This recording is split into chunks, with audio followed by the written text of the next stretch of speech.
ਅੱਜ ਆਓ ਅਸੀਂ ਉਹਨਾਂ ਨੇ ਪਰਮੇਸ਼ਵਰ ਤੋਂ ਨਹੀਂ ਪੁੱਛਿਆ ਇਸ ਉਪਦੇਸ਼ ਸਿਰਲੇਖ ਨਾਲ ਪਰਮੇਸ਼ਵਰ ਦੇ ਵਚਨ ਦਾ ਅਧਿਐਨ ਕਰੀਏ। ਜਦੋਂ ਮਸੀਹ ਆਨਸਾਂਗ ਹੋਂਗ ਜੀ ਧਰਤੀ ਤੇ ਸੀ ਤਾਂ ਉਹਨਾਂ ਨੇ ਸੱਚਾਈ ਨੂੰ ਸਮਝਣ ਲਈ 4 ਸਿਧਾਂਤਾਂ ਨੂੰ ਸਮਝਾਇਆ।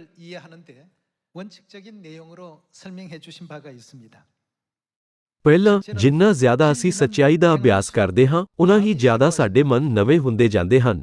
ਉਹਨਾਂ ਨੇ ਕਿਹਾ ਕਿ ਸਾਨੂੰ ਨਾ ਸਿਰਫ ਸੱਚਾਈ ਨੂੰ ਜਾਣਨਾ ਚਾਹੀਦਾ ਹੈ, ਸਗੋਂ ਇਸ ਨੂੰ ਅਮਲ ਵਿੱਚ ਵੀ ਲਿਆਉਣਾ ਚਾਹੀਦਾ ਹੈ। ਦੂਜਾ, ਜਿੰਨਾ ਜ਼ਿਆਦਾ ਅਸੀਂ ਸੱਚਾਈ ਦਾ ਅਭਿਆਸ ਕਰਦੇ ਹਾਂ, ਉਨਾ ਹੀ ਜ਼ਿਆਦਾ ਅਸੀਂ ਪਰਮੇਸ਼ਵਰ ਨੂੰ ਸਵੀਕਾਰ ਕਰਦੇ ਹਾਂ। ਤੀਜਾ, ਜੇਕਰ ਅਸੀਂ ਸੱਚਾਈ ਦਾ ਅਭਿਆਸ ਨਹੀਂ ਕਰਦੇ ਹਾਂ ਤਾਂ ਸਾਡੀਆਂ ਆਤਮਾਵਾਂ ਹਨੇਰੇ ਵਿੱਚ ਹੋ ਜਾਣਗੀਆਂ। ਉਸਨੇ ਕਿਹਾ ਕਿ ਸਾਡੀ ਆਤਮਿਕ ਸਥਿਤੀ ਵਿਗੜ ਜਾਵੇਗੀ ਅਤੇ ਅਸੀਂ ਆਪਣੀ ਭਵਿੱਖ ਦੀ ਯੋਜਨਾ ਬਣਾਉਣਾ ਨਾ ਜਾਣਦੇ ਹੋਏ ਆਪਣੀ ਸਮਝ ਗੁਆ ਬੈਠਾਂਗੇ। ਚੌਥਾ, ਜੇਕਰ ਅਸੀਂ ਸੱਚਾਈ ਦਾ ਅਭਿਆਸ ਨਹੀਂ ਕਰਦੇ ਹਾਂ ਤਾਂ ਅਸੀਂ ਪਰਮੇਸ਼ਵਰ ਦਾ ਇਨਕਾਰ ਕਰਾਂਗੇ। ਉਹਨਾਂ ਨੇ ਸਾਨੂੰ ਇਹ 4 ਸਿਧਾਂਤ ਸਿਖਾਏ। ਇਸ ਲਈ ਪਿਤਾ ਜੀ ਨੇ ਕਿਹਾ ਕਿ ਸਾਨੂੰ ਸੱਚਾਈ ਨੂੰ ਜਾਣਨਾ ਚਾਹੀਦਾ ਹੈ, ਸਗੋਂ ਉਸ ਉੱਤੇ ਅਮਲ ਵੀ ਕਰਨਾ ਚਾਹੀਦਾ ਹੈ। ਸਾਨੂੰ ਦੂਜਿਆਂ ਨੂੰ ਸੱਚਾਈ ਨੂੰ ਦੱਸਣਾ ਚਾਹੀਦਾ ਹੈ।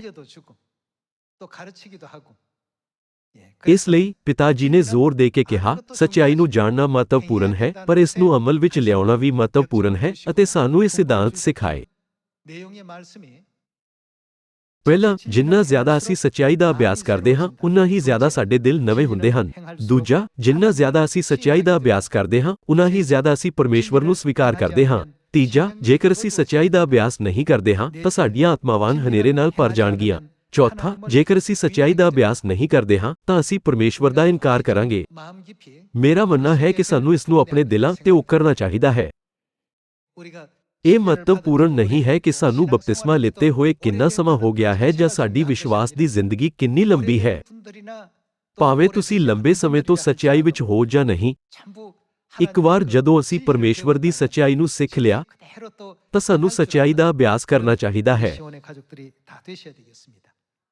ਅੱਜ ਉਹਨਾਂ ਨੇ ਪਰਮੇਸ਼ਵਰ ਤੋਂ ਨਹੀਂ ਪੁੱਛਿਆ। ਸਿਰਲੇਖ ਉਪਦੇਸ਼ ਨਾਲ ਆਓ ਅਸੀਂ ਬਾਈਬਲ ਦੀਆਂ ਸਿੱਖਿਆਵਾਂ ਦਾ ਅਧਿਐਨ ਕਰੀਏ ਕਿ ਸਾਨੂੰ ਕਿਸ ਤਰ੍ਹਾਂ ਦੀ ਵਿਸ਼ਵਾਸ ਰੱਖਣਾ ਚਾਹੀਦਾ ਹੈ।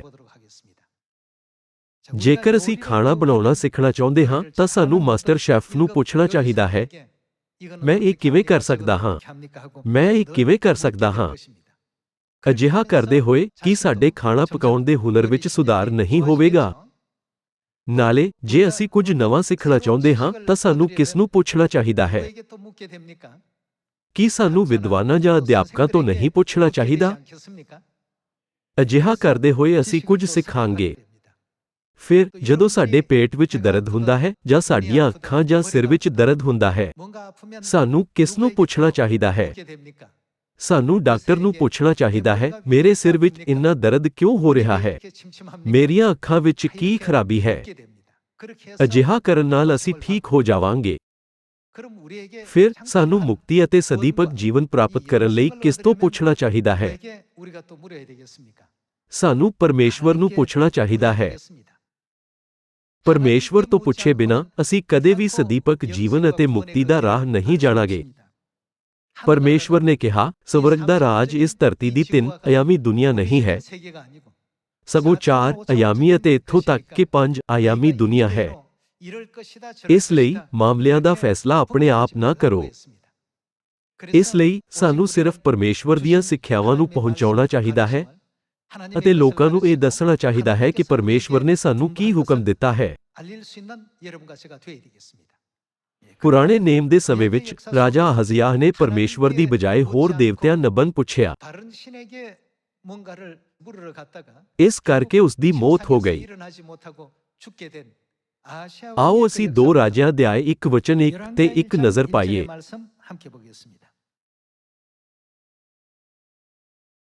ਅਧਿਆਇ 1 ਵਚਨ 1। ਅਹਾਬ ਦੇ ਮਰਨ ਪਿੱਛੋਂ ਮੋਆਬ ਇਸਰਾਇਲ ਤੋਂ ਬੇਮੁਖ ਹੋ ਗਿਆ ਅਤੇ ਅਹਜ਼ਿਯਾਹ ਆਪਣੇ ਉਸ ਚੁਬਾਰੇ ਦੀ ਜਾਲੀਦਾਰ ਤਾਕੀ ਵਿੱਚੋਂ ਜਿਹੜਾ ਸਾਮਰੀਆ ਵਿੱਚ ਸੀ ਡਿੱਗ ਪਿਆ ਤੇ ਬਿਮਾਰ ਪੈ ਗਿਆ।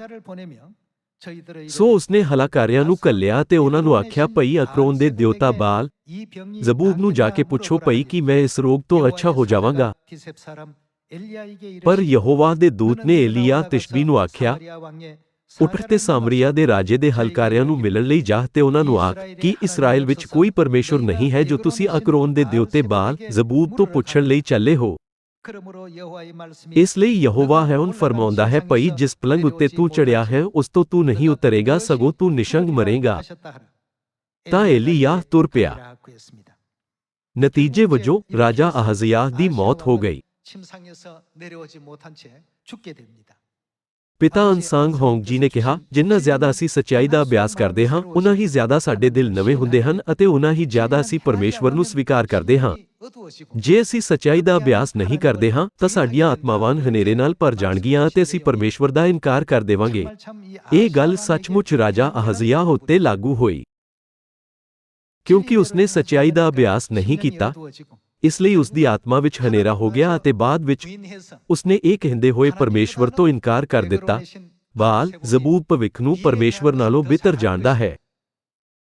ਇਸ ਲਈ ਉਸਨੇ ਦੂਤਾਂ ਨੂੰ ਇਹ ਕਹਿ ਕੇ ਭੇਜਿਆ, ਜਾਓ ਅਤੇ ਬਾਲ ਜ਼ਬੂਬ ਨੂੰ ਪੁੱਛੋ ਕਿ ਮੇਰੇ ਨਾਲ ਕੀ ਹੋਵੇਗਾ। ਪਰਮੇਸ਼ਵਰ ਇਹ ਸਾਰੀ ਸਥਿਤੀ ਜਾਣਦੇ ਸੀ ਅਤੇ ਕਿਹਾ, ਕੀ ਇਸਰਾਇਲ ਵਿੱਚ ਕੋਈ ਪਰਮੇਸ਼ਵਰ ਨਹੀਂ ਹੈ ਕਿ ਤੁਸੀਂ ਬਾਲ ਜ਼ਬੂਬ ਨੂੰ ਪੁੱਛਦੇ ਹੋ? ਅਸੀਂ ਦੇਖ ਸਕਦੇ ਹਾਂ ਕਿ ਪਰਮੇਸ਼ਵਰ ਬਹੁਤ ਦੁਖੀ ਸੀ। ਅਸੀਂ ਪਵਿੱਤਰ ਆਤਮਾ ਦੇ ਯੁੱਗ ਵਿੱਚ ਪਿਤਾ ਪਰਮੇਸ਼ਵਰ ਅਤੇ ਮਾਤਾ ਪਰਮੇਸ਼ਵਰ ਨੂੰ ਸਵੀਕਾਰ ਕੀਤਾ ਹੈ, ਜੋ ਆਤਮਾ ਅਤੇ ਲਾੜੀ ਹਨ। ਪਿਤਾ ਪਰਮੇਸ਼ਵਰ ਅਤੇ ਮਾਤਾ ਪਰਮੇਸ਼ਵਰ ਸਾਡੀ ਅਗਵਾਈ ਮੁਕਤੀ ਵੱਲ ਕਰਨ ਲਈ ਇਸ ਧਰਤੀ ਤੇ ਆਏ। ਸਾਨੂੰ ਇਹ ਕਦੇ ਨਹੀਂ ਭੁੱਲਣਾ ਚਾਹੀਦਾ। ਮੈਂ ਸੋਚਿਆ ਕਿ ਕੋਈ ਪਰਮੇਸ਼ਵਰ ਦੇ ਕਿਸੇ ਵੀ ਵਚਨ ਨੂੰ ਅਮਲ ਵਿੱਚ ਨਹੀਂ ਲਿਆਉਂਦਾ ਤਾਂ ਕਿ ਉਹ ਸਵਰਗ ਦੇ ਰਾਜ ਵਿੱਚ ਜਾ ਸਕਦੇ ਹਨ।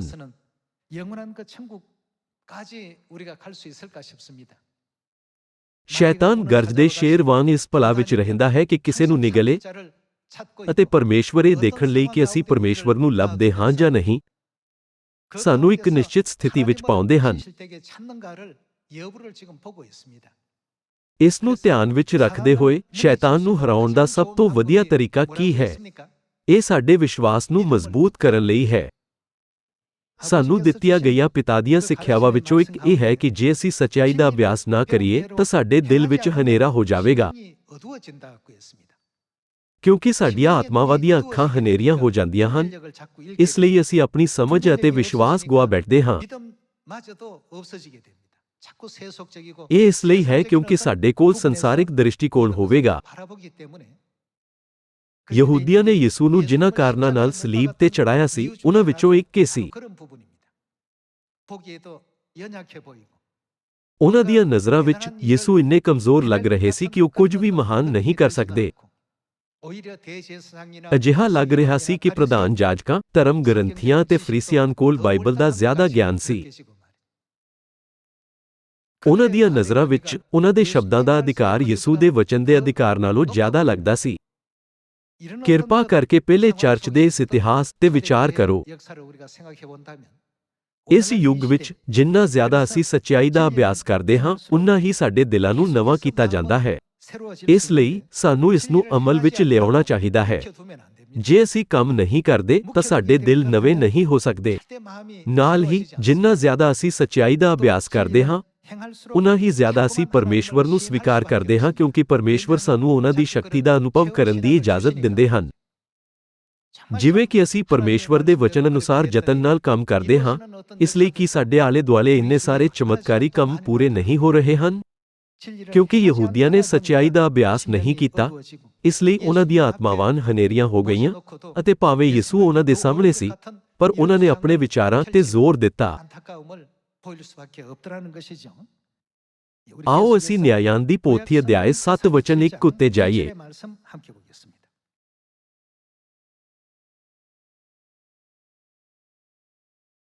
ਤਦ ਯਰੁਬਾਲ ਜੋ ਗਿਦਾਉਨ ਹੈ ਸਾਰਿਆਂ ਲੋਕਾਂ ਸਣੇ ਜੋ ਉਹਦੇ ਨਾਲ ਸਨ ਪ੍ਰਭਾਤ ਵੇਲੇ ਉੱਠਿਆ ਤੇ ਹਰੋਦ ਦੇ ਸੋਤੇ ਕੋਲ ਤੰਬੂ ਲਾਏ ਅਤੇ ਮਿਦਿਆਨੀਆਂ ਦੀ ਛਾਉਣੀ ਉਹਨਾਂ ਦੇ ਉੱਤਰ ਵੱਲ ਮੋਰੀ ਪਹਾੜ ਦੇ ਕੋਲ ਦੂਣ ਵਿੱਚ ਸੀ। ਇਹ ਉਹ ਦ੍ਰਿਸ਼ ਹੈ ਜਿੱਥੇ ਗਿਦਾਉਨ ਮਿਦਿਆਨੀ ਫੌਜ ਉੱਤੇ ਹਮਲਾ ਕਰਨ ਦੀ ਤਿਆਰੀ ਕਰ ਰਿਹਾ ਸੀ। ਜਦੋਂ ਅਸੀਂ ਅਧਿਆਇ 6 ਪੜ੍ਹਦੇ ਹਾਂ ਤਾਂ ਅਸੀਂ ਦੇਖ ਸਕਦੇ ਹਾਂ ਕਿ ਕਿਵੇਂ ਗਿਦਾਉਨ ਨੇ ਪਰਮੇਸ਼ਵਰ ਤੋਂ ਇਸਰਾਇਲ ਦੇ ਭਵਿੱਖ ਬਾਰੇ ਪੁੱਛਿਆ।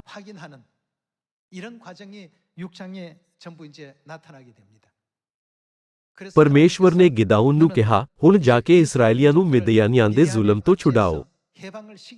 ਜਦੋਂ ਪਰਮੇਸ਼ਵਰ ਪਹਿਲੀ ਵਾਰ ਗਿਦਾਉਨ ਕੋਲ ਗਏ ਤਾਂ ਉਹ ਬਹੁਤ ਨਿਮਰ ਸੀ ਅਤੇ ਕਿਹਾ, ਪਰਮੇਸ਼ਵਰ, ਮੇਰਾ ਗੋਤ ਇਸਰਾਏਲ ਦੇ ਘਰਾਣਿਆਂ ਵਿੱਚੋਂ ਸਭ ਤੋਂ ਕਮਜ਼ੋਰ ਹੈ ਅਤੇ ਮੈਂ ਆਪਣੇ ਪਰਿਵਾਰ ਵਿੱਚ ਸਭ ਤੋਂ ਛੋਟਾ ਹਾਂ। ਮੈਂ ਇਸ ਕੰਮ ਨੂੰ ਕਿਵੇਂ ਪੂਰਾ ਕਰ ਸਕਦਾ ਹਾਂ?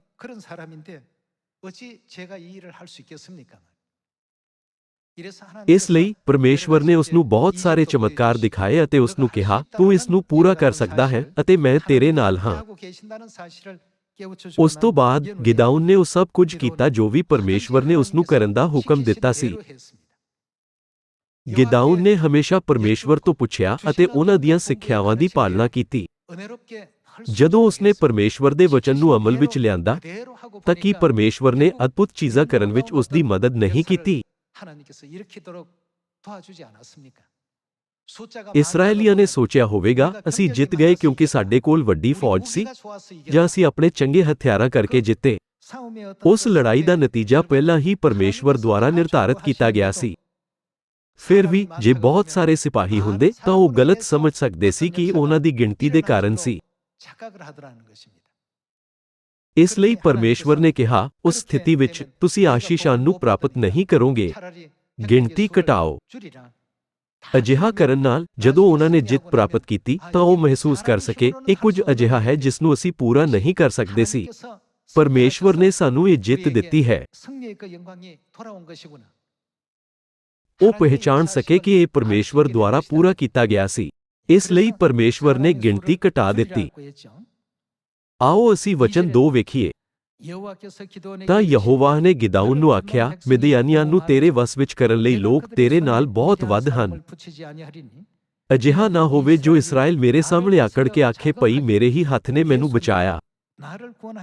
ਸੋ ਤੂੰ ਹੁਣ ਲੋਕਾਂ ਨੂੰ ਸੁਣਾ ਕੇ ਡੰਡੋਰਾ ਫੇਰ ਅਤੇ ਆਖ, ਭਈ ਜਿਹੜਾ ਕਾਬਰਦਾ ਹੈ ਅਤੇ ਡਰਦਾ ਹੈ ਸੋ ਮੁੜ ਜਾਏ ਅਤੇ ਗਿਲਾਦ ਪਹਾੜ ਤੋਂ ਛੇਤੀ ਵਿਦਿਆ ਹੋਵੇ। ਸੋ ਲੋਕਾਂ ਵਿੱਚੋਂ 22,000 ਮਨੁੱਖ ਮੁੜ ਗਏ ਅਤੇ 10,000 ਪਿੱਛੇ ਰਹੇ। ਭਾਵੇਂ 10,000 ਆਦਮੀ ਹੁੰਦੇ ਤਾਂ ਦੁਸ਼ਮਣ ਦੀ ਫੌਜ ਕੋਲ 1,35,000 ਸਿਪਾਹੀ ਹੁੰਦੇ ਤਾਂ ਇਹ 13.5 ਤੋਂ 1 ਅਨੁਪਾਤ ਵਿੱਚ ਹੁੰਦਾ। ਹਰੇਕ ਇਸਰਾਏਲੀ ਸਿਪਾਹੀ ਨੂੰ 13 ਜਾਂ ਵੱਧ ਵਿਰੋਧੀਆਂ ਦਾ ਸਾਹਮਣਾ ਕਰਨਾ ਪੈਂਦਾ। ਪਰ ਪਰਮੇਸ਼ਵਰ ਨੇ ਕਿਹਾ, ਇਹ ਗਿਣਤੀ ਅਜੇ ਵੀ ਬਹੁਤ ਜ਼ਿਆਦਾ ਹੈ, ਤਾਂ ਇਸ ਨੂੰ ਹੋਰ ਘਟਾਓ। ਨਤੀਜੇ ਵਜੋਂ ਗਿਣਤੀ ਘਟ ਕੇ 300 ਹੋ ਗਈ। ਇਸ ਦੇ ਬਾਵਜੂਦ ਗਿਦਾਉਨ ਨੇ ਪਰਮੇਸ਼ਵਰ ਤੋਂ ਪੁੱਛਿਆ ਅਤੇ ਹਮੇਸ਼ਾ ਉਹਨਾਂ ਦੇ ਹੁਕਮਾਂ ਨੂੰ ਮੰਨਿਆ ਅਤੇ ਉਹਨਾਂ ਦੀ ਪਾਲਣਾ ਕੀਤਾ।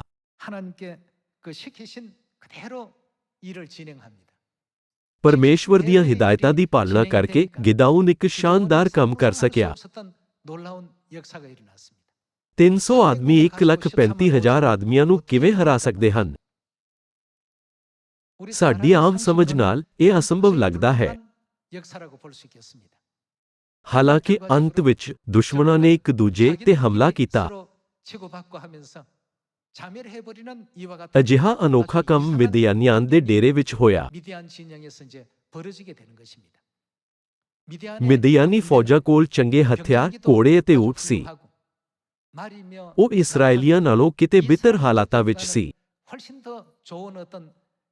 ਉਹਨਾਂ ਕੋਲ ਸਿਪਾਹੀਆਂ ਦੀ ਗਿਣਤੀ ਵੀ ਸੀ।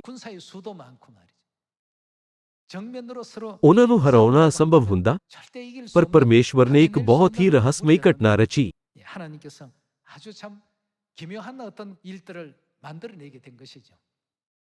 ਪਰਮੇਸ਼ਵਰ ਨੇ ਉਸ ਰਾਤ ਨੂੰ ਲਗਭਗ ਸਾਰੇ ਹੀ ਤਬਾਹ ਕਰ ਦਿੱਤੇ। ਇਹ ਜਿੱਤ ਕੇਵਲ ਭੌਤਿਕ ਘਟਨਾਵਾਂ ਬਾਰੇ ਨਹੀਂ ਹੈ, ਸਗੋਂ ਪਰਮੇਸ਼ਵਰ ਸਾਨੂੰ ਭੌਤਿਕ ਸੰਸਾਰ ਵਿੱਚ ਹੋਣ ਵਾਲੀਆਂ ਘਟਨਾਵਾਂ ਦੁਆਰਾ ਜਾਗਰੂਕ ਕਰ ਰਹੇ ਹਨ ਕਿ ਸਾਡੇ ਵਿਸ਼ਵਾਸ ਦੇ ਖੇਤਰ ਵਿੱਚ ਆਤਮਿਕ ਜਿੱਤਾਂ ਕਿਵੇਂ ਪ੍ਰਗਟ ਹੋ ਸਕਦੀਆਂ ਹਨ।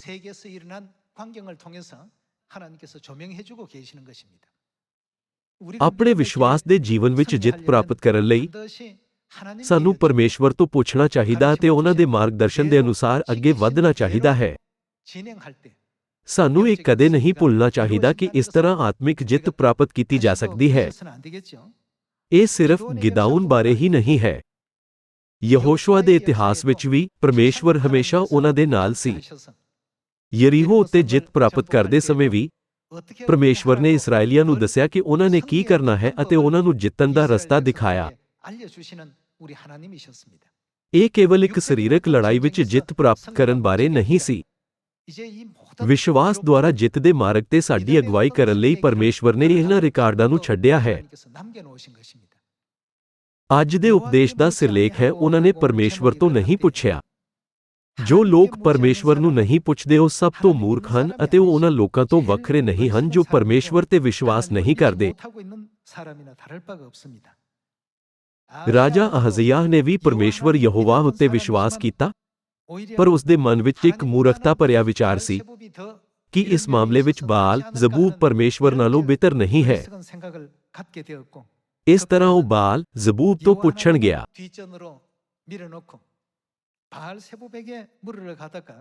ਆਖਰਕਾਰ ਉਸ ਦੀ ਮੌਤ ਹੋ ਗਈ। ਉਸ ਨੂੰ ਅਜਿਹੇ ਮੰਦਭਾਗੇ ਨਤੀਜੇ ਦਾ ਸਾਹਮਣਾ ਕਰਨਾ ਪਿਆ। ਆਓ ਅਸੀਂ ਯਹੋਸ਼ੂਆ ਦੀ ਕਿਤਾਬ ਦੇ ਅਧਿਆਇ 6 ਦੇਖੀਏ। ਆਓ ਅਧਿਆਇ 6 ਵਚਨ 1 ਦੇਖੀਏ। ਯਰੀਹੋ ਇਸਰਾਏਲੀਆਂ ਦੇ ਕਾਰਨ ਵੱਡੀ ਭਕਿਆਈ ਨਾਲ ਬੰਦ ਕੀਤਾ ਹੋਇਆ ਸੀ, ਨਾ ਤਾਂ ਕੋਈ ਅੰਦਰ ਆ ਸਕਦਾ ਸੀ, ਨਾ ਕੋਈ ਬਾਹਰ ਜਾ ਸਕਦਾ ਸੀ। ਤਾਂ ਯਹੋਵਾਹ ਨੇ ਯਹੋਸ਼ੂਆ ਨੂੰ ਆਖਿਆ ਕਿ ਵੇਖ, ਮੈਂ ਯਰੀਹੋ, ਉਸ ਦੇ ਰਾਜੇ ਅਤੇ ਉਸ ਦੇ ਸੂਰਬੀਰਾਂ ਨੂੰ ਤੇਰੇ ਹੱਥ ਵਿੱਚ ਦੇ ਦਿੱਤਾ ਹੈ। ਸੋ ਤੁਸੀਂ ਸਾਰੇ ਯੋਧੇ ਸ਼ਹਿਰ ਨੂੰ ਘੇਰ ਲਓ ਅਤੇ ਇੱਕ ਵਾਰ ਸ਼ਹਿਰ ਦੇ ਦੁਆਲੇ ਫਿਰੋ ਅਤੇ 6 ਦਿਨਾਂ ਤੀਕ ਤੁਸਾਂ ਇਵੇਂ ਹੀ ਕਰਨਾ। ਸਭ ਜਾਜਕ ਸੰਦੂਕ ਦੇ ਅੱਗੇ ਮੇਢੇ ਦਿਆਂ ਸਿੰਘਾਂ ਦੀਆਂ 7 ਤੁਰੀਆਂ ਲੈ ਜਾਣ ਅਤੇ ਤੁਸੀਂ 7ਵੇਂ ਦਿਨ 7 ਵੇਰੀ ਸ਼ਹਿਰ ਦੇ ਦੁਆਲੇ ਫਿਰਿਓ ਅਤੇ ਜਾਜਕ ਤੁਰੀਆਂ ਵਜਾਉਣ। ਤਾਂ ਇਉਂ ਹੋਵੇਗਾ ਕਿ ਜਦ ਉਹ ਚਿਰ ਤੀਕ ਮੇਢੇ ਦੇ ਸਿੰਘਾਂ ਦੀਆਂ ਤੁਰੀਆਂ ਵਜਾਉਣ ਅਤੇ ਜਦ ਤੁਸੀਂ ਤੁਰੀ ਦੀ ਆਵਾਜ਼ ਸੁਣੋ ਤਾਂ ਸਾਰੇ ਲੋਕ ਵੱਡੇ ਜ਼ੋਰ ਨਾਲ ਜੈਕਾਰਾ ਗਜਾਉਣ ਤਾਂ ਸ਼ਹਿਰ ਦਾ ਧੂੜ-ਕੋਟ ਮੁੱਢ ਤੀਕ ਟਹਿ ਪਵੇਗਾ ਅਤੇ ਪ੍ਰਜਾ ਵਿੱਚੋਂ ਹਰ ਮਨੁੱਖ ਆਪਣੇ ਸਾਹਮਣੇ ਸਿੱਧਾ ਉਤਾਹਾਂ ਜਾਵੇਗਾ। ਤਾਂ ਨੂਨ ਦੇ ਪੁੱਤਰ ਯਹੋਸ਼ੂਆ ਨੇ ਜਾਜਕਾਂ ਨੂੰ ਬੁਲਾਇਆ ਅਤੇ ਉਹਨਾਂ ਨੂੰ ਆਖਿਆ, ਤੁਸੀਂ ਨੇਮ ਦੇ ਸੰਦੂਕ ਨੂੰ ਚੁੱਕ ਲਓ ਅਤੇ 7 ਜਾਜਕ ਮੇਢੇ ਦਿਆਂ ਸਿੰਘਾਂ ਦੀਆਂ 7 ਤੁਰੀਆਂ ਯਹੋਵਾਹ ਦੇ ਸੰਦੂਕ ਦੇ ਅੱਗੇ ਚੁੱਕ ਲੈਣ। ਫਿਰ ਉਸਨੇ ਉਹਨਾਂ ਲੋਕਾਂ ਨੂੰ ਆਖਿਆ, ਲੰਘੋ ਅਤੇ ਸ਼ਹਿਰ ਨੂੰ ਘੇਰ ਲਓ ਔਰ ਸ਼ਸਤਰਧਾਰੀ ਯਹੋਵਾਹ ਦੇ ਸੰਦੂਕ ਦੇ ਅੱਗੇ ਲੰਘਣ। ਅਤੇ ਇਉਂ ਹੋਇਆ ਕਿ ਜਦ ਯਹੋਸ਼ੂਆ ਨੇ ਲੋਕਾਂ ਨੂੰ ਆਖਿਆ ਤਾਂ 7 ਜਾਜਕ ਮੇਢੇ ਦਿਆਂ ਸਿੰਘਾਂ ਦੀਆਂ 7 ਤੁਰੀਆਂ ਲੈ ਕੇ ਯਹੋਵਾਹ ਦੇ ਅੱਗੋਂ ਦੀ ਲੰਘੇ ਅਤੇ ਉਹਨਾਂ ਨੇ ਤੁਰੀਆਂ ਵਜਾਈਆਂ ਤਾਂ ਯਹੋਵਾਹ ਦੇ ਨੇਮ ਦਾ ਸੰਦੂਕ ਉਹਨਾਂ ਦੇ ਮਗਰ ਆਉਂਦਾ ਸੀ। ਅਤੇ ਸ਼ਸਤਰਧਾਰੀ ਜਾਜਕਾਂ ਦੇ ਜਿਹੜੇ ਤੁਰੀਆਂ ਵਜਾਉਂਦੇ ਸਨ ਅੱਗੇ-ਅੱਗੇ ਤੁਰੇ ਜਾਂਦੇ ਸਨ ਅਤੇ ਪਿਛਲੇ ਸੰਦੂਕ ਦੇ ਮਗਰ-ਮਗਰ ਤੁਰੇ ਆਉਂਦੇ ਸਨ ਜਦ ਉਹ ਜਾਂਦੇ-ਜਾਂਦੇ ਤੁਰੀਆਂ ਵਜਾਉਂਦੇ ਸਨ। ਤਾਂ ਯਹੋਸ਼ੂਆ ਨੇ ਲੋਕਾਂ ਨੂੰ ਹੁਕਮ ਦਿੱਤਾ ਕਿ ਤੁਸਾਂ ਜੈਕਾਰਾ ਨਾ ਗਜਾਉਣਾ ਅਤੇ ਨਾ ਹੀ ਤੁਹਾਡੀ ਆਵਾਜ਼ ਸੁਣਾਈ ਦੇਵੇ ਅਤੇ ਤੁਹਾਡੇ ਮੂੰਹੋਂ ਕੋਈ ਗੱਲ ਨਾ ਨਿਕਲੇ ਜਿਸ ਦਿਨ ਤੀਕ ਕਿ ਮੈਂ ਤੁਹਾਨੂੰ ਜੈਕਾਰਾ ਗਜਾਉਣ ਨੂੰ ਨਾ ਆਖਾਂ, ਤਦ ਤੁਸੀਂ ਜੈਕਾਰਾ ਗਜਾਇਓ। ਉਪਰੰਤ ਯਹੋਵਾਹ ਦਾ ਸੰਦੂਕ ਸ਼ਹਿਰ ਦੇ ਦੁਆਲੇ ਇੱਕ ਵੇਰ ਪਹੁੰਚ ਆਇਆ ਤਾਂ ਉਹ ਡੇਰੇ ਵਿੱਚ ਮੁੜ ਆਏ ਅਤੇ ਡੇਰੇ ਵਿੱਚ ਰਾਤ ਰਹੇ। ਯਰੀਹੋ ਨੂੰ ਜਿੱਤਣ ਵਿੱਚ ਯਹੋਸ਼ੂਆ ਨੂੰ ਕਈ ਮੁਸ਼ਕਿਲਾਂ ਦਾ ਸਾਹਮਣਾ ਕਰਨਾ ਪਿਆ।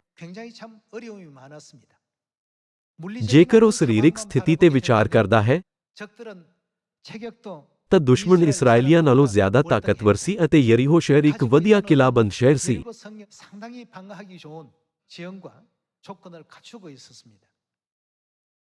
ਯਹੋਸ਼ੂਆ ਨੇ ਸੋਚਿਆ ਹੋਣਾ, ਅਸੀਂ ਉਸ ਸ਼ਹਿਰ ਨੂੰ ਕਿਵੇਂ ਜਿੱਤ ਸਕਦੇ ਹਾਂ? ਉਸ ਦਾ ਪੱਕਾ ਕਮੀ ਦਾ ਨੁਕਸਾਨ ਹੋਇਆ ਹੋਵੇਗਾ। ਹਾਲਾਂਕਿ ਉਸਨੇ ਸੋਚਿਆ ਕਿਉਂਕਿ ਪਰਮੇਸ਼ਵਰ ਨੇ ਕਿਹਾ ਕਿ ਇਹ ਦਿੱਤਾ ਜਾਵੇਗਾ ਤਾਂ ਇਸ ਵਿੱਚ ਉਹਨਾਂ ਦੀ ਇੱਛਾ ਹੋਵੇਗੀ। ਯਹੋਸ਼ੂਆ ਦੀਆਂ ਭਾਵਨਾਵਾਂ ਨੂੰ ਜਾਣਨ ਤੋਂ ਬਾਅਦ ਪਰਮੇਸ਼ਵਰ ਨੇ ਉਸ ਨੂੰ ਸਿਖਾਇਆ ਕਿ ਯਰੀਹੋ ਨੂੰ ਕਿਵੇਂ ਜਿੱਤਣਾ ਹੈ। ਪਰਮੇਸ਼ਵਰ ਨੇ ਉਸ ਨੂੰ ਕਿਹਾ, ਆਪਣੀ ਆਵਾਜ਼ ਉੱਚੀ ਨਾ ਕਰ, ਬਸ ਇੱਕ ਵਾਰ ਸ਼ਹਿਰ ਦੇ ਆਲੇ ਦੁਆਲੇ ਫਰਿਓ। 7ਵੇਂ ਦਿਨ 7 ਵਾਰ ਸ਼ਹਿਰ ਦੇ ਆਲੇ ਦੁਆਲੇ ਘੁੰਮੋ ਅਤੇ ਉੱਚੀ ਰੌਲਾ ਪਾਓ। ਯਹੋਸ਼ੂਆ ਨੇ ਉਵੇਂ ਹੀ ਕੀਤਾ ਜਿਵੇਂ ਪਰਮੇਸ਼ਵਰ ਨੇ ਉਸ ਨੂੰ ਹੁਕਮ ਦਿੱਤਾ ਸੀ। ਇਹ ਇਸ ਲਈ ਹੈ ਕਿਉਂਕਿ ਜਦੋਂ ਪਰਮੇਸ਼ਵਰ ਨੇ ਲਾਲ ਸਮੁੰਦਰ ਨੂੰ ਵੰਡਿਆ ਸੀ ਤਦ ਉਸਨੇ ਉਹ ਦੇਖਿਆ ਸੀ। ਉਸਨੇ ਇਹ ਵੀ ਦੇਖਿਆ ਕਿ ਪਰਮੇਸ਼ਵਰ ਨੇ ਮਿਸਰ ਵਿੱਚ ਫਿਰਊਨ ਨੂੰ 10 ਬਿਪਤਾਵਾਂ ਨਾਲ ਕਾਬੂ ਵਿੱਚ ਕੀਤਾ। ਇਸ ਤੋਂ ਇਲਾਵਾ ਉਸਨੇ ਦੇਖਿਆ ਕਿ ਪਰਮੇਸ਼ਵਰ ਨੇ ਇੱਕ ਵੱਡੀ ਆਬਾਦੀ ਨੂੰ ਭੋਜਨ ਦੇਣ ਲਈ ਹਰ ਦਿਨ ਸਵਰਗ ਤੋਂ ਭੋਜਨ ਦੀ ਵਰਖਾ ਕੀਤੀ।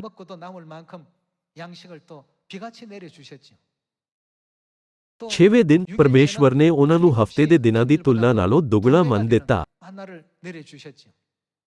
7ਵੇਂ ਦਿਨ ਹੈਰਾਨੀਜਨਕ ਰੂਪ ਨਾਲ ਮਨ ਬੰਦ ਹੋ ਗਿਆ ਅਤੇ ਸਬਤ ਦਾ ਦਿਨ ਕੁਝ ਨਹੀਂ ਦਿੱਤਾ ਗਿਆ। ਇਹ ਦੇਖ ਕੇ ਯਹੋਸ਼ੂਆ ਨੇ ਆਪਣੇ ਦਿਲ ਵਿੱਚ ਪਰਮੇਸ਼ਵਰ ਦੀ ਮਹਾਨ ਸ਼ਕਤੀ ਨੂੰ ਉਕਰੀ ਕੀਤਾ। ਬਾਅਦ ਵਿੱਚ ਜਦੋਂ ਉਸ ਨੂੰ ਯਰੀਹੋ ਨੂੰ ਜਿੱਤਣਾ ਪਿਆ ਸੀ ਤਾਂ ਉਹ ਸੋਚਣ ਵਿੱਚ ਯੋਗ ਸੀ, ਯਰੀਹੋ ਸ਼ਹਿਰ ਪਰਮੇਸ਼ਵਰ ਦੇ ਅੱਗੇ ਕਿਵੇਂ ਡਿੱਗ ਸਕਦਾ ਹੈ? ਅਜਿਹੀ ਜਿੱਤ ਪ੍ਰਾਪਤ ਕਰਨ ਲਈ ਪਰਮੇਸ਼ਵਰ ਸਾਡੀ ਅਗਵਾਈ ਕਿਵੇਂ ਕਰਨਗੇ? ਪਰਮੇਸ਼ਵਰ ਨੇ ਯਹੋਸ਼ੂਆ ਦਾ ਮਨ ਦੇਖਿਆ ਅਤੇ ਉਸ ਨੂੰ ਜਵਾਬ ਦਿੱਤਾ। ਯਹੋਸ਼ੂਆ ਨੇ ਆਪਣੇ ਆਪ ਦੀ ਯੋਜਨਾ ਨਹੀਂ ਬਣਾਈ, ਪਰ ਪਰਮੇਸ਼ਵਰ ਦੇ ਹੁਕਮ ਅਨੁਸਾਰ ਇੱਕ ਵਾਰ ਸ਼ਹਿਰ ਦੇ ਦੁਆਲੇ ਕੂਚ ਕੀਤਾ ਅਤੇ 7ਵੇਂ ਦਿਨ 7 ਵਾਰ ਸ਼ਹਿਰ ਦੇ ਦੁਆਲੇ ਕੂਚ ਕਰਨ ਤੋਂ ਬਾਅਦ ਉਸਨੇ ਸਾਰੀ ਸੈਨਾ ਨੂੰ ਉੱਚੀ ਰੌਲਾ ਪਾਉਣ ਲਈ ਕਿਹਾ। ਫਿਰ ਪਰਮੇਸ਼ਵਰ ਨੇ ਯਰੀਹੋ ਦੇ ਕਿਲਾਬੰਦ ਸ਼ਹਿਰ ਨੂੰ ਢੇਰੀ ਕਰ ਦਿੱਤਾ। ਜਦੋਂ ਅਸੀਂ ਸਾਰੀਆਂ ਚੀਜ਼ਾਂ ਵੱਲ ਪਿੱਛੇ ਮੁੜ ਕੇ ਦੇਖਦੇ ਹਾਂ ਤਾਂ ਸਾਨੂੰ ਇੱਕ ਔਖੀ ਸਮੱਸਿਆ ਜਾਂ ਇੱਕ ਮੁਸ਼ਕਿਲ ਸਥਿਤੀ ਵਿੱਚ ਕੀ ਕਰਨਾ ਚਾਹੀਦਾ ਹੈ? ਸਾਨੂੰ ਪਰਮੇਸ਼ਵਰ ਤੋਂ ਪੁੱਛਣਾ ਚਾਹੀਦਾ ਹੈ। ਲਾਲ ਸਮੁੰਦਰ ਦੇ ਸਾਹਮਣੇ ਜਦੋਂ ਮਿਸਰੀ ਫੌਜ ਨੇ ਮੂਸਾ ਦਾ ਪਿੱਛਾ ਕੀਤਾ ਤਾਂ ਉਸਨੇ ਕਿਸ ਤੋਂ ਪੁੱਛਿਆ? ਉਸਨੇ ਪਰਮੇਸ਼ਵਰ ਤੋਂ ਪੁੱਛਿਆ। ਲੋਕ ਉਲਝਣ ਵਿੱਚ ਹਨ, ਮੈਨੂੰ ਕੀ ਕਰਨਾ ਚਾਹੀਦਾ ਹੈ? ਫਿਰ ਪਰਮੇਸ਼ਵਰ ਨੇ ਉਸ ਨੂੰ ਰਸਤਾ ਦਿਖਾਇਆ। ਤੁਹਾਡੇ ਹੱਥ ਵਿੱਚ ਕੀ ਹੈ? ਇਹ ਲਾਠੀ ਹੈ। ਆਪਣੀ ਲਾਠੀ ਨੂੰ ਸਮੁੰਦਰ ਦੇ ਉੱਪਰ ਵਧਾ, ਫਿਰ ਸਮੁੰਦਰ ਵੰਡਿਆ ਜਾਵੇਗਾ। ਇਸੇ ਤਰ੍ਹਾਂ ਨਬੀ ਕਦੇ ਵੀ ਪਰਮੇਸ਼ਵਰ ਤੋਂ ਪੁੱਛੇ ਬਿਨਾਂ ਅੱਗੇ ਨਹੀਂ ਵਧੇ। ਉਸ ਦੁਆਰਾ ਪਰਮੇਸ਼ਵਰ ਨੇ ਹਮੇਸ਼ਾ ਕਿਰਪਾ ਭਰੇ ਰਾਹ ਤੇ ਉਹਨਾਂ ਦੀ ਅਗਵਾਈ ਕੀਤੀ। ਇੱਕ ਹੋਰ ਵਾਰ ਮਰੀਬਾਹ ਵਿੱਚ ਲੋਕਾਂ ਕੋਲ ਆਪਣੀਆਂ ਭੇਡਾਂ ਬੱਕਰੀਆਂ ਲਈ ਪਾਣੀ ਨਹੀਂ ਸੀ। ਅਜਿਹੇ ਵਿੱਚ ਮੂਸਾ ਕੋਲ ਵੀ ਕੋਈ ਹੱਲ ਨਹੀਂ ਸੀ, ਕਿਉਂਕਿ ਉਹ ਲੋਕਾਂ ਦੀ ਪਿਆਸ ਨਹੀਂ ਬੁਝਾ ਸਕਦਾ ਸੀ ਤਾਂ ਕੀ ਉਸ ਨੂੰ ਪਰਮੇਸ਼ਵਰ ਤੋਂ ਨਹੀਂ ਪੁੱਛਣਾ ਚਾਹੀਦਾ ਸੀ? ਪਰਮੇਸ਼ਵਰ ਨੇ ਪੁੱਛਿਆ, ਤੇਰੇ ਹੱਥ ਵਿੱਚ ਕੀ ਹੈ? ਮੂਸਾ ਨੇ ਜਵਾਬ ਦਿੱਤਾ, ਇਹ ਲਾਠੀ ਹੈ। ਇਸ ਨਾਲ ਚੱਟਾਨ ਨੂੰ ਮਾਰ, ਫਿਰ ਉਸ ਵਿੱਚੋਂ ਪਾਣੀ ਨਿਕਲੇਗਾ। ਇਸ ਤਰ੍ਹਾਂ ਇਸਰਾਏਲੀ ਜੰਗਲ ਵਿੱਚ ਇੱਕ ਕਰਕੇ ਕਨਾਨ ਵੱਲ ਤੁਰੇ।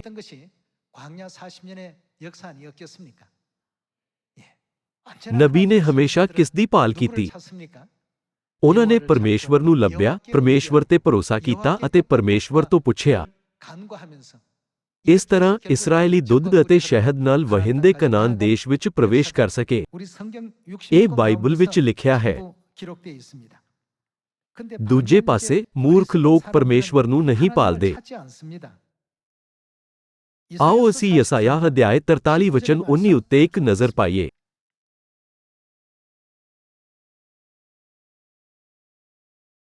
ਵੇਖੋ, ਮੈਂ ਇੱਕ ਨਵਾਂ ਕੰਮ ਕਰਨ ਵਾਲਾ ਹਾਂ, ਉਹ ਹੁਣੇ ਹੀ ਦਿਸ ਪਵੇਗਾ। ਕੀ ਤੁਸੀਂ ਉਸ ਤੋਂ ਅਣਜਾਣ ਰਹੋਗੇ? ਮੈਂ ਉਜਾੜ ਵਿੱਚ ਹੀ ਰਾਹ ਬਣਾਵਾਂਗਾ ਅਤੇ ਥਲ ਵਿੱਚ ਨਦੀਆਂ। ਦਰਿੰਦੇ ਗਿੱਦੜ ਅਰ ਸ਼ੂਤਰ ਮੁਰਗ ਮੇਰੀ ਮਹਿਮਾ ਕਰਨਗੇ, ਕਿਉਂ ਜੋ ਮੈਂ ਉਜਾੜ ਵਿੱਚ ਪਾਣੀ ਅਤੇ ਥਲ ਵਿੱਚ ਨਦੀਆਂ ਦਿੰਦਾ ਹਾਂ, ਭਈ ਮੇਰੀ ਚੁਣੀ ਹੋਈ ਪਰਜਾ ਪਾਣੀ ਪੀਵੇ। ਮੈਂ ਇਸ ਪਰਜਾ ਨੂੰ ਆਪਣੇ ਲਈ ਸਾਜਿਆ, ਭਈ ਉਹ ਮੇਰੀ ਉਸਤਤ ਦਾ ਵਰਣਨ ਕਰੇ। ਪਰ ਹੇ ਯਾਕੂਬ, ਤੈਂ ਮੈਨੂੰ ਨਹੀਂ ਸੱਦਿਆ। ਅਸੀਂ ਕੀ ਨਹੀਂ ਕੀਤਾ? ਅਸੀਂ ਪਰਮੇਸ਼ਵਰ ਤੋਂ ਪ੍ਰਾਰਥਨਾ ਨਹੀਂ ਕੀਤੀ। ਕੀ ਇਸ ਤੱਥ ਦਾ ਮਤਲਬ ਇਹ ਨਹੀਂ ਹੈ ਕਿ ਅਸੀਂ ਉਸ ਤੋਂ ਨਹੀਂ ਪੁੱਛਿਆ ਹੈ? ਪਰ ਹੇ ਯਾਕੂਬ, ਤੈਂ ਮੈਨੂੰ ਨਹੀਂ ਸੱਦਿਆ, ਪਰ ਅਸੀਂ ਕੀ ਕੀਤਾ ਹੈ? ਬਾਈਬਲ ਦਰਜ ਕਰਦੀ ਹੈ ਕਿ ਅਸੀਂ ਪਰਮੇਸ਼ਵਰ ਤੋਂ ਅੱਕ ਗਏ ਹਾਂ। ਹੇ ਇਸਰਾਏਲ, ਤੂੰ ਤਾਂ ਮੈਥੋਂ ਅੱਕ ਗਿਆ। ਕਈ ਲੋਕ ਕਹਿੰਦੇ ਹਨ, ਹਾਏ, ਜੇ ਮੈਂ ਪਰਮੇਸ਼ਵਰ ਨੂੰ ਨਾ ਜਾਣਦਾ ਹੁੰਦਾ ਤਾਂ ਮੈਂ ਇਸ ਸੰਸਾਰ ਦੇ ਸੁੱਖਾਂ ਨੂੰ ਭੋਗਦਾ ਅਤੇ ਮਰ ਜਾਂਦਾ। ਹਾਲਾਂਕਿ ਜਦੋਂ ਅਸੀਂ ਮਰ ਜਾਂਦੇ ਹਾਂ ਤਾਂ ਇਹ ਅੰਤ ਨਹੀਂ ਹੈ। ਲੂਕਾ 16 ਵਿੱਚ ਇਹ ਕਹਿੰਦਾ ਹੈ ਕਿ ਅਸੀਂ ਕਿੱਥੇ ਜਾਂਦੇ ਹਾਂ। ਅਮੀਰ ਆਦਮੀ ਅਤੇ ਲਾਜ਼ਰ ਦੇ ਦ੍ਰਿਸ਼ਟਾਂਤ ਵਿੱਚ ਨਰਕ ਨਾਮ ਦੀ ਇੱਕ ਜਗ੍ਹਾ ਹੈ। ਸਾਨੂੰ ਇਸ ਗੱਲ ਨੂੰ ਧਿਆਨ ਵਿੱਚ ਰੱਖਣਾ ਚਾਹੀਦਾ ਹੈ। ਅਸੀਂ ਇਸ ਧਰਤੀ ਉੱਤੇ ਸਿਰਫ ਇਸ ਸੰਸਾਰ ਦੀਆਂ ਚੀਜ਼ਾਂ ਦਾ ਆਨੰਦ ਲੈਣ ਲਈ ਪੈਦਾ ਨਹੀਂ ਹੋਏ ਹਾਂ। ਇਸ ਗ੍ਰਹਿ ਲਈ ਇੱਕ ਉਦੇਸ਼ ਹੈ। ਉਦਾਹਰਨ ਲਈ, ਕੀ ਕਿਸੇ ਸਕੂਲ ਦਾ ਉਦੇਸ਼ ਅਜਿਹੀ ਜਗ੍ਹਾ ਬਣਾਉਣਾ ਨਹੀਂ ਹੈ ਜਿੱਥੇ ਵਿਦਿਆਰਥੀ ਪੜ੍ਹ ਸਕਣ? ਇਸੇ ਤਰ੍ਹਾਂ ਧਰਤੀ ਸਵਰਗ ਵਿੱਚ ਪਾਪ ਕਰਨ ਵਾਲੇ ਸਵਰਗਦੂਤਾਂ ਲਈ ਇੱਕ ਅਸਥਾਈ ਇਕੱਠਾ ਹੋਣ ਦੀ ਜਗ੍ਹਾ ਹੈ। ਸਰਲ ਸ਼ਬਦਾਂ ਵਿੱਚ ਇਹ ਸਾਡੀਆਂ ਆਤਮਾਵਾਂ ਲਈ ਇੱਕ ਜੇਲ੍ਹ ਹੈ। ਧਰਤੀ ਉੱਤੇ ਸਾਡਾ ਸਭ ਤੋਂ ਜ਼ਰੂਰੀ ਕੰਮ ਤੋਬਾ ਕਰਨਾ ਹੈ। ਫਿਰ ਵੀ ਲੋਕ ਇਸ ਸੱਚਾਈ ਨੂੰ ਨਾ ਜਾਣੇ ਬਿਨਾਂ ਆਪਣਾ ਜੀਵਨ ਲਾਪਰਵਾਹੀ ਨਾਲ ਜਿਉਂਦੇ ਹਨ। ਉਹਨਾਂ ਦੇ ਤਸੀਹੇ ਦਾ ਧੂਆਂ ਸਦਾ ਲਈ ਉੱਠਦਾ ਰਹੇਗਾ। ਇਹ ਉਹਨਾਂ ਦੇ ਕੰਮਾਂ ਦਾ ਨਤੀਜਾ ਹੋਵੇਗਾ। ਕੀ ਪਰਮੇਸ਼ਵਰ ਨੇ ਸੱਚਾਈ ਵੱਲ ਸਾਡੀ ਅਗਵਾਈ ਕਰਦੇ ਹੋਏ ਅਤੇ ਸਾਨੂੰ ਉਹਨਾਂ ਉੱਤੇ ਵਿਸ਼ਵਾਸ ਕਰਨ ਦੇ ਕੇ ਸਾਡੇ ਉੱਤੇ ਦਇਆ ਨਹੀਂ ਕੀਤੀ? ਪਰ ਪਰਮੇਸ਼ਵਰ ਨੂੰ ਪੁੱਛਣ ਦੀ ਬਜਾਏ ਅਸੀਂ ਕੀ ਕੀਤਾ ਹੈ? ਹੇ ਇਸਰਾਏਲ, ਤੂੰ ਤਾਂ ਮੈਥੋਂ ਅੱਕ ਗਿਆ। ਕਿਉਂਕਿ ਅਸੀਂ ਪਰਮੇਸ਼ਵਰ ਉੱਤੇ ਵਿਸ਼ਵਾਸ ਕਰਦੇ ਹਾਂ, ਇਸ ਲਈ ਅਸੀਂ ਸਬਤ ਦਾ ਦਿਨ ਅਤੇ ਤਿਉਹਾਰਾਂ ਦੇ ਨਾਲ ਸਵੇਰੇ ਅਤੇ ਸ਼ਾਮ ਨੂੰ ਆਰਾਧਨਾ ਕਰਦੇ ਹਾਂ। ਯਕੀਨਨ ਉਹਨਾਂ ਲੋਕਾਂ ਲਈ ਨਤੀਜੇ ਹੋਣਗੇ ਜੋ ਇਸ ਤਰ੍ਹਾਂ ਨਹੀਂ ਜਿਉਂਦੇ। ਕੀ ਅਸੀਂ ਆਪਣੇ ਭਵਿੱਖ ਲਈ ਇਸ ਤਰ੍ਹਾਂ ਦਾ ਜੀਵਨ ਨਹੀਂ ਜੀ ਰਹੇ ਹਾਂ? ਸਾਨੂੰ ਕਦੇ ਵੀ ਅਜਿਹੇ ਲੋਕਾਂ ਨਾਲ ਆਪਣੀ ਤੁਲਨਾ ਨਹੀਂ ਕਰਨੀ ਚਾਹੀਦੀ। ਉਹਨਾਂ ਦੀ ਮੰਜ਼ਿਲ ਸਾਡੀ ਮੰਜ਼ਿਲ ਨਾਲੋਂ ਵੱਖਰੀ ਹੈ, ਇਸ ਲਈ ਪ੍ਰਕਿਰਿਆ ਵੱਖਰੀ ਹੈ। ਪਰ ਪਰਮੇਸ਼ਵਰ ਨੇ ਬਾਈਬਲ ਵਿੱਚ ਕਿਹਾ, ਫਿਰ ਵੀ ਤੁਸੀਂ ਮੈਨੂੰ ਕੁਝ ਨਹੀਂ ਪੁੱਛਿਆ। ਇਸ ਦੇ ਬਜਾਏ ਤੂੰ ਮੇਰੇ ਤੋਂ ਅੱਕ ਗਿਆ। ਆਓ ਅਸੀਂ ਇੱਕ ਵਾਰ ਫਿਰ ਇਹਨਾਂ ਵਚਨਾਂ ਉੱਤੇ ਵਿਚਾਰ ਕਰੀਏ ਤਾਂ ਜੋ ਅਸੀਂ ਆਪਣੇ ਆਪ ਤੋਂ ਪੁੱਛ ਸਕੀਏ, ਸਾਨੂੰ ਪਰਮੇਸ਼ਵਰ ਦੇ ਸਾਹਮਣੇ ਕਿ ਪਾਪ ਦੀ ਤੋਬਾ ਕਰਨੀ ਚਾਹੀਦੀ ਹੈ। ਫਿਰ ਵੀ ਦਾਊਦ ਵਰਗੇ ਲੋਕ ਹਨ ਜੋ ਹਮੇਸ਼ਾ ਪਰਮੇਸ਼ਵਰ ਨੂੰ ਲੱਭਦੇ ਹਨ। ਥੋੜੀ ਜਿਹੀ ਮੁਸ਼ਕਿਲ ਵਿੱਚ ਵੀ ਦਾਊਦ ਨੇ ਕਿਹਾ, ਹੇ ਯਹੋਵਾ, ਕੀ ਤੂੰ ਮੇਰਾ ਚਰਵਾਹਾ ਨਹੀਂ ਹੈ? ਕਿਰਪਾ ਕਰਕੇ ਧਰਮ ਦੇ ਮਾਰਗ ਤੇ ਮੇਰੀ ਅਗਵਾਈ ਕਰੋ। ਪੂਰੀ ਜ਼ਬੂਰਾਂ ਦੀ ਪੋਥੀ ਵਿੱਚ ਅਸੀਂ ਦੇਖਦੇ ਹਾਂ ਕਿ ਦਾਊਦ ਨੇ ਪਰਮੇਸ਼ਵਰ ਤੋਂ ਮਾਰਗਦਰਸ਼ਨ ਮੰਗਦੇ ਹੋਏ ਇਹ ਪੁੱਛਿਆ, ਇਸਰਾਏਲ ਦੇ ਲੋਕਾਂ ਤੇ ਸਹੀ ਢੰਗ ਨਾਲ ਸ਼ਾਸਨ ਕਰਨ ਲਈ ਮੈਨੂੰ ਕੀ ਕਰਨਾ ਚਾਹੀਦਾ ਹੈ? ਅਤੇ ਮੈਂ ਆਪਣੇ ਦੁਸ਼ਮਣਾਂ ਨੂੰ ਕਿਵੇਂ ਹਰਾ ਸਕਦਾ ਹਾਂ? ਹਰੇਕ ਪੁੱਛਗਿੱਛ ਲਈ ਪਰਮੇਸ਼ਵਰ ਨੇ ਉਸ ਨੂੰ ਜਵਾਬ ਦਿੱਤਾ। ਕੀ ਇਹ ਸੱਚ ਨਹੀਂ ਹੈ ਕਿ ਪਰਮੇਸ਼ਵਰ ਦੁਆਰਾ ਦਿੱਤੀ ਗਈ ਇਸ ਦਿਸ਼ਾ ਵਿੱਚ ਚੱਲ ਕੇ ਦਾਊਦ ਇਸਰਾਏਲ ਦੇ ਮਹਾਨ ਰਾਜਿਆਂ ਵਿੱਚੋਂ ਇੱਕ ਬਣ ਸਕਦਾ ਹੈ? ਆਓ ਜ਼ਬੂਰ 121 ਉੱਤੇ ਇੱਕ ਨਜ਼ਰ ਮਾਰੀਏ। ਪਰਮੇਸ਼ਵਰ ਤੋਂ ਇਲਾਵਾ ਕੋਈ ਹੋਰ ਸਰੋਤ ਨਹੀਂ ਹੈ ਜੋ ਵਧੇਰਾ ਗਿਆਨ ਅਤੇ ਵਧੀਆ ਮਾਰਗ ਪੇਸ਼ ਕਰਦਾ ਹੈ। ਆਓ ਅਸੀਂ ਅਧਿਆਇ 121 ਵਚਨ 1 ਵੇਖੀਏ। ਮੈਂ ਆਪਣੀਆਂ ਅੱਖਾਂ ਪਹਾੜਾਂ ਵੱਲ ਝੁਕਾਂਗਾ, ਮੇਰੀ ਸਹਾਇਤਾ ਕਿੱਥੋਂ ਆਵੇਗੀ? ਮੇਰੀ ਸਹਾਇਤਾ ਕਿੱਥੋਂ ਤੋਂ ਹੈ? ਯਹੋਵਾਹ ਤੋਂ ਹੈ ਜੋ ਆਕਾਸ਼ ਤੇ ਧਰਤੀ ਦਾ ਕਰਤਾ ਹੈ। ਜ਼ਬੂਰਾਂ ਦੀ ਪੋਥੀ ਦੇ ਲੇਖਕ ਨੇ ਸੋਚਿਆ, ਜਦੋਂ ਵੀ ਮੈਂ ਕੁਝ ਕਰਦਾ ਹਾਂ, ਅਦਿੱਖ ਸੰਸਾਰ ਤੋਂ ਹਮੇਸ਼ਾ ਮਦਦ ਮਿਲਦੀ ਰਹਿੰਦੀ ਹੈ। ਇਹ ਪੁਰਸ਼ਾਂ ਤੋਂ ਨਹੀਂ ਹੈ। ਮੇਰੀ ਮਦਦ ਕਿੱਥੋਂ ਆਉਂਦੀ ਹੈ? ਬਾਅਦ ਵਿੱਚ ਉਸਨੇ ਅਹਿਸਾਸ ਕੀਤਾ ਕਿ ਉਸ ਦੀ ਸਹਾਇਤਾ ਪਰਮੇਸ਼ਵਰ ਵੱਲੋਂ ਆਈ ਹੈ। ਇਸ ਤੋਂ ਬਾਅਦ ਉਹ ਪਰਮੇਸ਼ਵਰ ਤੋਂ ਪੁੱਛਣਾ ਕਿਵੇਂ ਬੰਦ ਕਰ ਸਕਦਾ ਸੀ? ਦਾਊਦ ਦੇ ਰਾਜਾ ਬਣਨ ਤੋਂ ਬਾਅਦ ਵੀ ਉਸਨੇ ਪਰਮੇਸ਼ਵਰ ਤੋਂ ਪੁੱਛਿਆ। ਰਾਜਾ ਬਣਨ ਤੋਂ ਪਹਿਲਾਂ ਵੀ ਦਾਊਦ ਨੇ ਪਰਮੇਸ਼ਵਰ ਤੋਂ ਆਪਣੇ ਭਵਿੱਖ ਅਤੇ ਵਰਤਮਾਨ ਜੀਵਨ ਬਾਰੇ ਪੁੱਛਿਆ। ਉਸ ਦੀ ਕਹਾਣੀ ਸਿਰਫ ਬਾਈਬਲ ਵਿੱਚ ਦਰਜ ਇੱਕ ਇਤਿਹਾਸਕ ਬਿਰਤਾਂਤ ਹੀ ਨਹੀਂ ਹੈ। ਇਹ ਇੱਕ ਪਰਛਾਵੇਂ ਦੇ ਰੂਪ ਵਿੱਚ ਕੰਮ ਕਰਦਾ ਹੈ ਜੋ ਸਾਨੂੰ ਸਿਖਾਉਂਦਾ ਹੈ ਕਿ ਜੇਕਰ ਅਸੀਂ ਵਿਸ਼ਵਾਸ ਦੇ ਜੀਵਨ ਵਿੱਚ ਆਤਮਿਕ ਜਿੱਤ ਪ੍ਰਾਪਤ ਕਰਨਾ ਚਾਹੁੰਦੇ ਹਾਂ ਤਾਂ ਸਾਨੂੰ ਆਪਣਾ ਜੀਵਨ ਕਿਵੇਂ ਜਿਉਣਾ ਚਾਹੀਦਾ ਹੈ। ਕੀ ਸਾਨੂੰ ਇਸ ਪਰਛਾਵੇਂ ਰਾਹੀਂ ਅਸਲੀ ਸੰਸਾਰ ਵਿੱਚ ਕੀ ਹੈ, ਯਾਨੀ ਵਿਸ਼ਵਾਸ ਦੀ ਦੁਨੀਆ ਵਿੱਚ ਕੀ ਹੈ, ਉਸ ਨੂੰ ਸਹੀ ਢੰਗ ਨਾਲ ਨਹੀਂ ਲੱਭਣਾ ਚਾਹੀਦਾ? ਅਜਿਹਾ ਕਰਨ ਲਈ ਕੀ ਸਾਨੂੰ ਹਮੇਸ਼ਾ ਪਰਮੇਸ਼ਵਰ ਤੋਂ ਨਹੀਂ ਮੰਗਣਾ ਚਾਹੀਦਾ? ਜਦੋਂ ਅਸੀਂ ਪਰਮੇਸ਼ਵਰ ਤੋਂ ਸਦੀਪਕ ਜੀਵਨ ਅਤੇ ਮੁਕਤੀ ਦੇ ਮਾਮਲੇ ਬਾਰੇ ਪੁੱਛਿਆ ਤਾਂ ਪਰਮੇਸ਼ਵਰ ਦਾ ਕੀ ਜਵਾਬ ਸੀ? ਪਰਮੇਸ਼ਵਰ ਨੇ ਸਾਨੂੰ ਜਵਾਬ ਦਿੱਤਾ, ਜੋ ਕੋਈ ਮੇਰਾ ਮਾਂਸ ਖਾਂਦਾ ਅਤੇ ਮੇਰਾ ਲਹੂ ਪੀਂਦਾ ਹੈ, ਸਦੀਪਕ ਜੀਵਨ ਉਸੇ ਦਾ ਹੈ ਅਤੇ ਮੈਂ ਅੰਤ ਦੇ ਦਿਨ ਉਹਨੂੰ ਜਿਉਂਦਾ ਉਠਾਵਾਂਗਾ। ਪਰ ਕੀ ਅੱਜ ਦੁਨੀਆ ਇਹਨਾਂ ਵਚਨਾਂ ਦਾ ਪਾਲਣ ਕਰ ਰਹੀ ਹੈ? ਉਹ ਨਹੀਂ ਸੁਣਦੇ। ਉਹ ਇਸ ਨੂੰ ਮਹੱਤਵਪੂਰਨ ਨਹੀਂ ਸਮਝਦੇ। ਉਹ ਪਰਮੇਸ਼ਵਰ ਦੇ ਹੁਕਮਾਂ ਦੀ ਪਾਲਣਾ ਨਹੀਂ ਕਰਦੇ। ਇਸ ਤਰ੍ਹਾਂ ਉਹਨਾਂ ਦੇ ਨਤੀਜੇ ਨਿਰਧਾਰਤ ਕੀਤੇ ਜਾਂਦੇ ਹਨ। ਦੂਜੇ ਪਾਸੇ, ਕੀ ਤੁਸੀਂ ਪਿਤਾ ਅਤੇ ਮਾਤਾ ਦੀਆਂ ਸਿੱਖਿਆਵਾਂ ਅਨੁਸਾਰ ਸੀਯੋਨ ਵਿੱਚ ਆ ਕੇ ਸੀਯੋਨ ਦੇ ਪਰਬ, ਸਬਤ ਦਾ ਦਿਨ ਅਤੇ ਪਰਮੇਸ਼ਵਰ ਦੀਆਂ ਸਾਰੀਆਂ ਵਿਵਸਥਾਵਾਂ ਦਾ ਪਾਲਣ ਨਹੀਂ ਕਰਦੇ ਹੋ? ਅਸੀਂ ਆਤਮਾ ਅਤੇ ਲਾੜੀ ਦੀਆਂ ਸਿੱਖਿਆਵਾਂ ਦੀ ਪਾਲਣਾ ਕਰਦੇ ਹਾਂ। ਆਓ ਅਸੀਂ ਲੂਕਾ ਅਧਿਆਇ 6 ਵਚਨ 46 ਉੱਤੇ ਜਾਈਏ।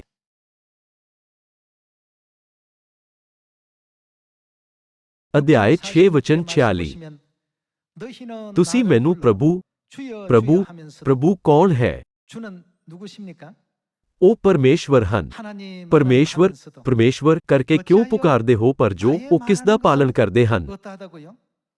ਮੈਂ ਕਹਿੰਦਾ ਹਾਂ ਸੋ ਨਹੀਂ ਕਰਦੇ। ਉਹ ਆਪਣੇ ਬੁੱਲਾਂ ਨਾਲ ਪਰਮੇਸ਼ਵਰ ਨੂੰ ਪੁਕਾਰਦੇ ਹਨ, ਪਰ ਉਹ ਪਰਮੇਸ਼ਵਰ ਦੇ ਹੁਕਮ ਦਾ ਪਾਲਣ ਨਹੀਂ ਕਰਦੇ। ਇਸ ਲਈ ਪਰਮੇਸ਼ਵਰ ਪੁੱਛਦੇ ਹਨ, ਤੁਸੀਂ ਮੇਰਾ ਕਹਿਣਾ ਕਿਉਂ ਨਹੀਂ ਮੰਨਦੇ? ਵਚਨ 47। ਹਰੇਕ ਜੋ ਮੇਰੇ ਕੋਲ ਆਉਂਦਾ ਹੈ ਅਤੇ ਮੇਰੇ ਬਚਨ ਸੁਣ ਕੇ ਉਹਨਾਂ ਨੂੰ ਮੰਨਦਾ ਹਾਂ, ਮੈਂ ਤੁਹਾਨੂੰ ਦੱਸਦਾ ਹਾਂ ਜੋ ਉਹ ਕਿਸ ਵਰਗਾ ਹੈ। ਉਹ ਉਸ ਮਨੁੱਖ ਵਰਗਾ ਹੈ ਜਿਹਨੇ ਘਰ ਬਣਾਉਂਦਿਆਂ ਡੂੰਘਾ ਪੁੱਟ ਕੇ ਪੱਥਰ ਉੱਤੇ ਨਿਊਨ ਧਰੀ ਅਤੇ ਜਾਂ ਹੜ੍ਹ ਆਇਆ ਤਾਂ ਤਾਰ ਨੇ ਉਸ ਘਰ ਉੱਤੇ ਜ਼ੋਰ ਮਾਰਿਆ, ਪਰ ਉਹਨੂੰ ਹਿਲਾ ਨਾ ਸਕੀ, ਇਸ ਲਈ ਜੋ ਉਹ ਅੱਛੀ ਤਰ੍ਹਾਂ ਬਣਾਇਆ ਹੋਇਆ ਸੀ।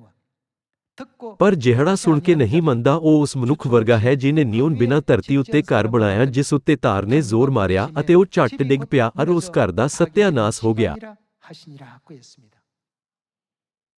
ਅੱਜ ਸਾਡਾ ਚਰਚ ਆਤਮਾ ਅਤੇ ਲਾੜੀ ਉੱਤੇ ਵਿਸ਼ਵਾਸ ਕਰਦਾ ਹੈ ਅਤੇ ਉਹਨਾਂ ਦੇ ਮਾਰਗਦਰਸ਼ਨ ਦਾ ਪਾਲਣਾ ਕਰਦਾ ਹੈ। ਜਿਸ ਰਾਹ ਉੱਤੇ ਉਹ ਸਾਡੀ ਅਗਵਾਈ ਕਰ ਰਹੇ ਹਨ, ਉਹ ਮੁਕਤੀ ਦਾ ਮਾਰਗ ਹੈ। ਅਸੀਂ ਇਨਸਾਨ ਭਵਿੱਖ ਨਹੀਂ ਦੇਖ ਸਕਦੇ। ਅਸੀਂ ਸੋਚ ਸਕਦੇ ਹਾਂ ਕਿ ਸਾਡੇ ਆਪਣੇ ਵਿਚਾਰ ਉੱਚੇ ਲੱਗਦੇ ਹਨ, ਪਰ ਅਕਸਰ ਲੁਕੀਆਂ ਹੋਈਆਂ ਯੋਜਨਾਵਾਂ ਸਾਡੀ ਉਡੀਕ ਕਰ ਰਹੀਆਂ ਹਨ, ਜੋ ਸਾਡੀਆਂ ਆਤਮਾਵਾਂ ਨੂੰ ਨਸ਼ਟ ਕਰ ਸਕਦੀਆਂ ਹਨ। ਯਹੋਸ਼ੁਆ, ਗਿਦਾਊਨ, ਮੂਸਾ ਅਤੇ ਦਾਊਦ ਬਾਰੇ ਸੋਚੋ, ਜਿਨ੍ਹਾਂ ਨੇ ਪਰਮੇਸ਼ਵਰ ਦੀਆਂ ਸਿੱਖਿਆਵਾਂ ਦਾ ਪਾਲਣ ਕੀਤਾ।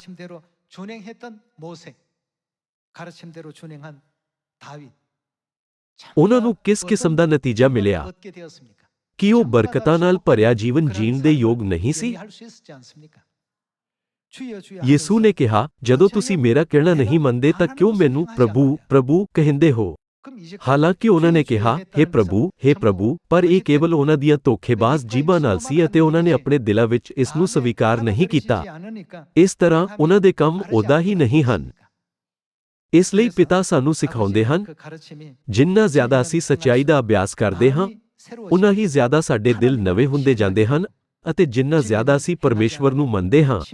ਜੇਕਰ ਅਸੀਂ ਸੱਚਾਈ ਦਾ ਅਭਿਆਸ ਨਹੀਂ ਕਰਦੇ, ਤਾਂ ਸਾਡੀਆਂ ਆਤਮਾਵਾਂ ਹਨੇਰੀਆਂ ਹੋ ਜਾਣਗੀਆਂ ਅਤੇ ਅਸੀਂ ਪਰਮੇਸ਼ਵਰ ਦਾ ਇਨਕਾਰ ਕਰ ਦੇਵਾਂਗੇ। ਜਿਹੜੇ ਲੋਕ ਹੇ ਪ੍ਰਭੂ ਕਹਿੰਦੇ ਹਨ, ਪਰ ਪਰਮੇਸ਼ਵਰ ਦੇ ਵਚਨ ਦੀ ਪਾਲਣਾ ਨਹੀਂ ਕਰਦੇ ਹਨ, ਉਹ ਉਹਨਾਂ ਦਾ ਇਨਕਾਰ ਕਰ ਰਹੇ ਹਨ, ਜਾਂ ਉਹ ਲੋਕ ਹਨ ਜਿਨ੍ਹਾਂ ਦੀਆਂ ਆਤਮਾਵਾਂ ਹਨੇਰੀਆਂ ਹੋ ਰਹੀਆਂ ਹਨ। ਅੱਜ ਆਓ ਆਪਾਂ ਇੱਕ ਵਾਰ ਫਿਰ ਆਪਣੇ ਦਿਲਾਂ ਵਿੱਚ ਉਕਰੀਏ ਕਿ ਸਾਨੂੰ ਪਰਮੇਸ਼ਵਰ ਨੂੰ ਪੁੱਛਣਾ ਚਾਹੀਦਾ ਹੈ ਅਤੇ ਉਹਨਾਂ ਦੇ ਹੁਕਮਾਂ ਦਾ ਪਾਲਣ ਕਰਨਾ ਚਾਹੀਦਾ ਹੈ। ਕੀ ਅਸੀਂ ਪਰਮੇਸ਼ਵਰ ਦੇ ਵਚਨ ਨੂੰ ਨਾ ਮੰਨਣ ਦਾ ਪਾਪ ਨਹੀਂ ਕੀਤਾ? ਕੀ ਅਸੀਂ ਇਹ ਸੋਚਣ ਦੀ ਮੂਰਖਤਾ ਨਹੀਂ ਕੀਤੀ ਕਿ ਸਾਡੇ ਵਿਚਾਰ ਪਰਮੇਸ਼ਵਰ ਦੇ ਵਿਚਾਰਾਂ ਨਾਲੋਂ ਉੱਤਮ ਹਨ? ਕੀ ਅਸੀਂ ਪਰਮੇਸ਼ਵਰ ਨੂੰ ਪੁੱਛਣ ਦੇ ਬਜਾਏ ਉਹਨਾਂ ਦੇ ਵਚਨ ਦਾ ਪਾਲਣਾ ਨਾ ਕਰਨ ਦਾ ਪਾਪ ਨਹੀਂ ਕੀਤਾ? ਆਓ ਅਸੀਂ ਇੱਕ ਵਾਰ ਫਿਰ ਪਿੱਛੇ ਮੁੜ ਕੇ ਵੇਖੀਏ ਅਤੇ ਅੰਤ ਤੱਕ ਧਾਰਮਿਕਤਾ ਦੇ ਮਾਰਗ ਦੀ ਪਾਲਣਾ ਕਰੀਏ, ਤਾਂ ਜੋ ਅਸੀਂ ਸਵਰਗੀ ਪਰਿਵਾਰਕ ਮੈਂਬਰਸ ਬਣ ਸਕੀਏ ਜੋ ਸਦੀਪਕ ਜੀਵਨ ਅਤੇ ਮੁਕਤੀ ਪ੍ਰਾਪਤ ਕਰ ਸਕਣ। ਇਸ ਨਾਲ ਮੈਂ ਅੱਜ ਦੇ ਉਪਦੇਸ਼ ਨੂੰ ਸਮਾਪਤ ਕਰਨਾ ਚਾਹਾਂਗਾ। ਤੁਹਾਡਾ ਬਹੁਤ ਬਹੁਤ ਧੰਨਵਾਦ।